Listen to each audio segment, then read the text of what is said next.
কবি হাসান হাফিজের ভাষায় বলি, মাঝে মাঝে হৃদয়টা যুদ্ধের জন্য হাহাকার করে ওঠে, মাঝে মাঝে মনে হয় রক্তই সমাধান, ভারতের অন্তিম মুক্তি। তখন আমার আত্মা ঘুমের ঘুরে স্বপ্ন দেখে জিহাদ জিহাদ, তখন আমাদের ঘুমে ঘুমে স্বপ্ন দেখি জিহাদি সমাধান। ইসরায়েল আমাদের ভারতীয় ছাত্রতা বলেছে, ইসরায়েল কোন রাষ্ট্র নয়, কোন সন্ত্রাসী রাষ্ট্র নয়। পৃথিবীর মানচিত্র থেকে ইসরায়েলকে মুছে ফেলতে হবে। সম্মানিত ভাইয়েরা, যুদ্ধে আজকে ঐতিহাসিক ঘটনা ঘটে গেছে। ইতিমধ্যে দেখেছেন সর্ববৃহৎ দল বিএনপি, জামাত, খেলাফত মজলিস, আলেম ওলামা, ইসলামী আন্দোলন, সকল রাজনৈতিক দল, বৈষম্য বিরোধী ছাত্র আন্দোলন, ছাত্রদল, শিবির সহ সকল সাধারণ মানুষরা একটা আওয়াজ তুলেছে, স্বেচ্ছাসেবকের মাটিতে ইসরায়েলের পণ্য বরদাস্ত করবে না।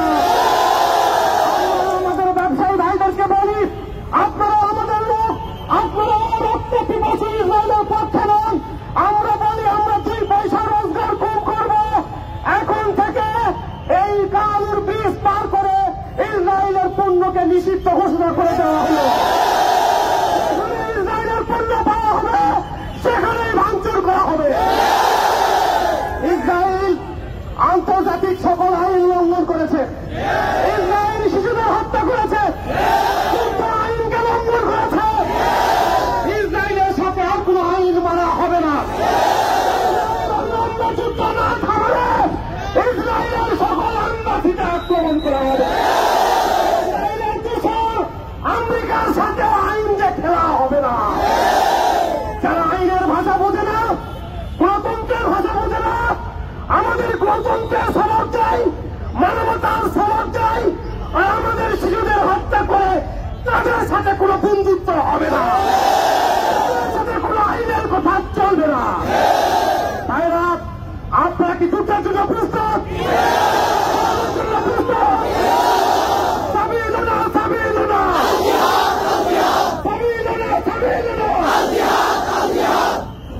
একদম আমাদের স্ট্রেট কথা, যতদিন ফিলিস্তিনের মুক্ত হবে না, ততদিন ইসরায়েলের স্থাপনায় ইসরায়েলের স্বার্থ সংশ্লিষ্ট প্রত্যেকটা স্থাপনায় আমরা আক্রমণের লক্ষ্যবস্তু সবাইকে ঐক্যবদ্ধ অনুরোধ আহ্বান জানিয়ে তুচ্ছে চেয়ার মাটিতে আজকে যে ঐক্যের বীজ বলল, এইটাকে আমরা ইসরায়েলের বিরুদ্ধে আজীবন চলে রাখবো ইনশাআল্লাহ।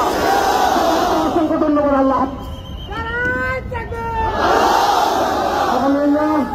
এই পর্যায়ে বলতে চাই আমাদের মসজিদ